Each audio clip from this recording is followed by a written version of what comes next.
Came here to Quito to get our starter motor. Came to conquer, beat customs at their own game. We went to Correos, and I mean, just no help. We brought a friend with us that we met at a pizzeria, and he knew a guy that was retired and knew good English and would come help us out. So, but they, you know, they weren't having it. They weren't having it. I log it into my email because Transatlantic Diesel just sent me a invoice.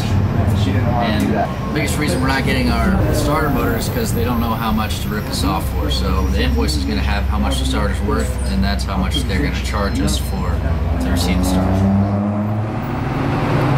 And we're pretty much to the point now where we're kind of doing a little bit of a drug deal to kind of a little bit of money, take care of business, and then hopefully we can get it back. It's not as good of a morning as we thought it was going to be.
They made me put my bag below because I got the booze in it.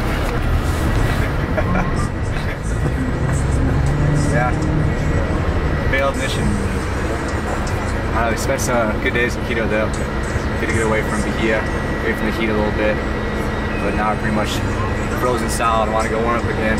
Yeah. So we're heading to Chone. Had a connection to Bahia from there. We're making this. We talked about in the interview the other day. I've wanted more than anything just to kind of delve into something bigger than myself, and that's what you guys are doing. And it's been a lot of downtime, which hasn't really helped my mental state at all. But you guys are always high spirits and keep hopeful even when you guys are upset or down. You know, you just don't let it take you down. So, you know, get everything else ready to go before we throw the starter in the ocean.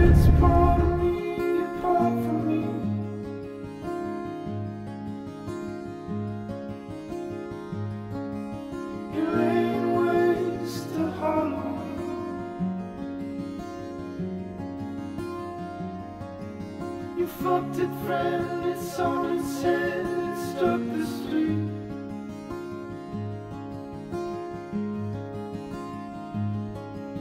You're in Milwaukee off your feet. And once I knew I was not magnificent.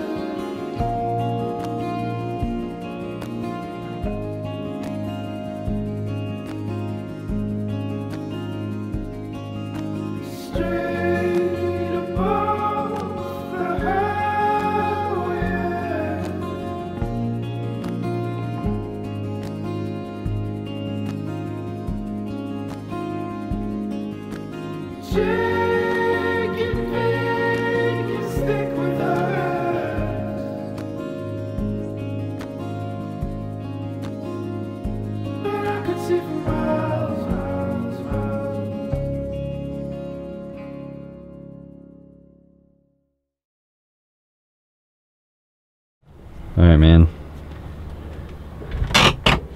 What do we got here? Correct starter. So we've been here for 2 months, planning on being here for a week. And today's the day she's going in. We're pulling out this weekend, we're going to Chile, and this is... Woo! You're getting me pumped up again, dude. I'm trying to stay calm. Deep breath. Deep breath.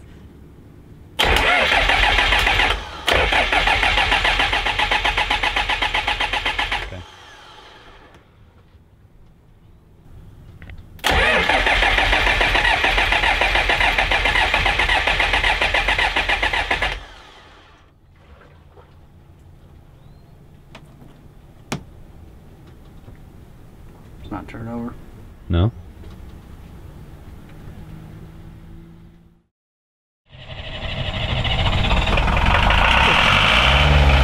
couldn't happen any other way.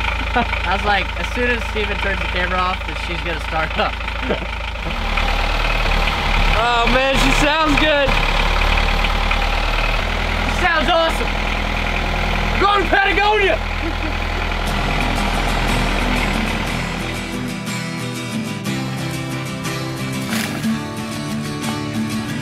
What a beautiful face I have found in this place that is circling all around the sun. What a beautiful dream that could flash on the screen in a blink of an eye and be gone from me. Soft and sweet, let me hold it close and keep it here with me.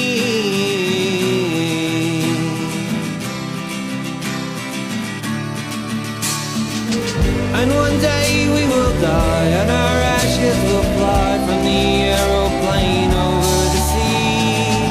But for now we are young, let us lay in the sun and count every beautiful thing we can see. Love to be in the arms of all I'm keeping here with me.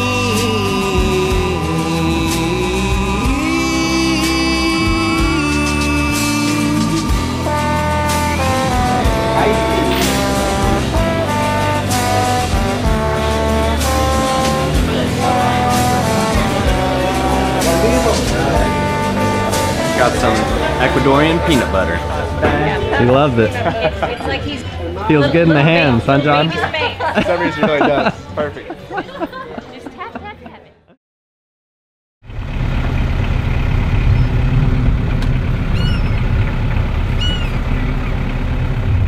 Alright, we've been sitting in this brackish water here for about 2 months, and it's a barnacle breeding ground. Some of the biggest barnacles some of these people have been sailing around the world, seen their whole lives. So John and I are gonna swim down there, scrape all the barnacles off the prop, so we don't have any issues getting out of here tomorrow, next day. Monday morning. Yep. Bro! Look, I've done that before. Oh my god. You wanna get it again? Do it again. That's how you take it off. Back's all open. Oh man, time to get in the water. There's two jacks Let's out go. large, man.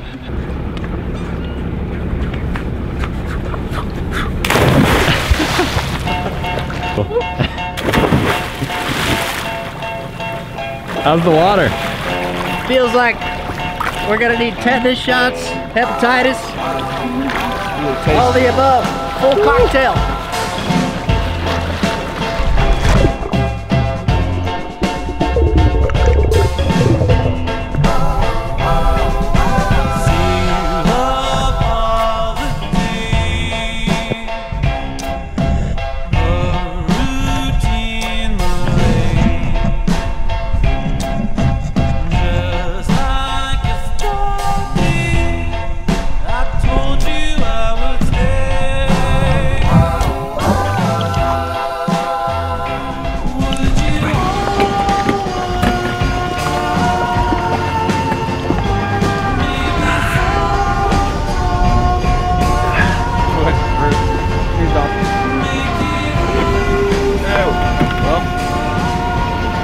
Stuff off the list.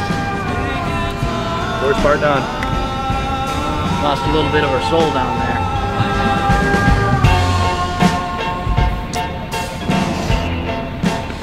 I just feel nasty, dude. I feel gross. It's stuck in my half-ass attempt at a mustache.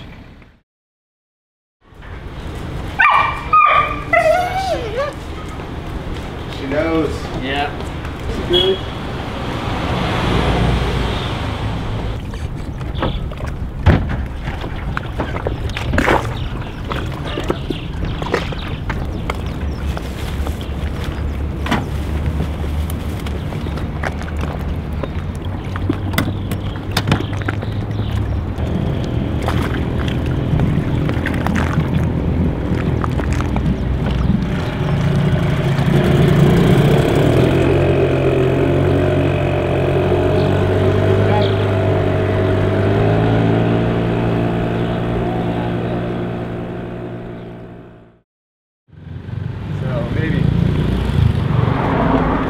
Santones.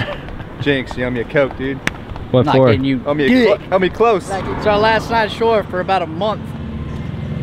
So we're gonna go have a last supper, drink some wine. Yeah, we're gonna go have a nice family dinner tonight. It's gonna be a good night. Good last night ashore.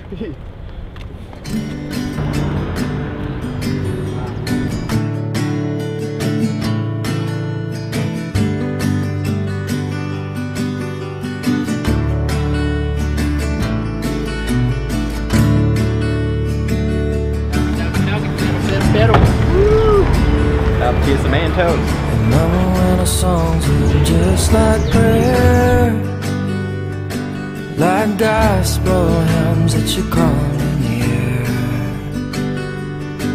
Come down, sweet reverence, until my simple house and rain. Anto's Pizza really started because of the earthquake. For 8-9 weeks, all we did was help people out of rubble, hospitals, put new hospitals here, all kinds of stuff, but I didn't have any work. I started making this out of my house, yeah? I call it pizza therapy. You know, we pulled a lot of people out of the rubble, we put a lot of bodies out of the rubble, and we had to, you know, see things that a lot of people don't get to see every day. We started collecting stuff, all these ceramics, the blocks and stuff from houses. This came from a house I know that fell down. The blocks for the oven came from another house. And this whole place was built out of the rubble of the earthquake. Now I work during the day and I'm a pizza dude at night. So I get to do what I love. And I make really good food, yeah? I'm done crazy, couldn't you tell? I threw stones at the stars, but the whole sky fell. Now I'm covered up in strawberry up on a table. Well, I drank and sang and passed in the stable.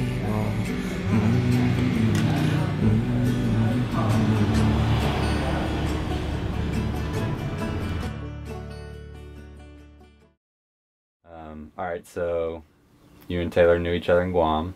You kind of like had talked about potentially doing this trip. Did you foresee yourself coming out for a leg from the beginning? Yeah? Yep. Yeah, it's all depending on when I was going to get out of the military. Yeah, from our perspective, John and I were in Guam together. We talked about it for years and years, you know. And it was one of those things where, I mean, I don't know if you thought it was going to happen when we were in Guam. It was Back and forth, man. A lot of life changes and stuff, so. Right. Especially towards the end there. We were getting. The end was rough. The end was a rough ride. So we crushed a lot of dreams, but not this dream. So here we are. No, Steve and I got to Ecuador. It got to the point where we were wondering how to keep this expedition going. You know, John and I have been talking this whole time about it. He was wondering whenever he can come out, and then it came to when we got to Ecuador. I was like, "Hey, John, we're in a bad spot, dude. Can you come out here like 2 months early?"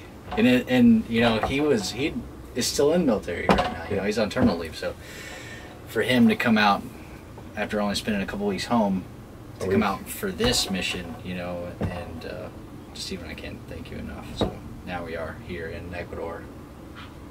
Reached out and, you know, gave the hand back and was like, "Hey, man, we could use your help." And I said, "Well, I'm in a pretty bad place, so, you know, I'm ready for anything, and you guys are doing exactly what I was going through. I mean, that's what you guys are doing this for, is to raise awareness for people like me, like Taylor." Could you remind us, because you did kind of try and seek help. I think you said 2 weeks before. Yeah, 2.5 weeks before I started terminal leave, before I went home. I had another breakdown. I was at a pretty rough place in the fall last year. I was suicidal, and no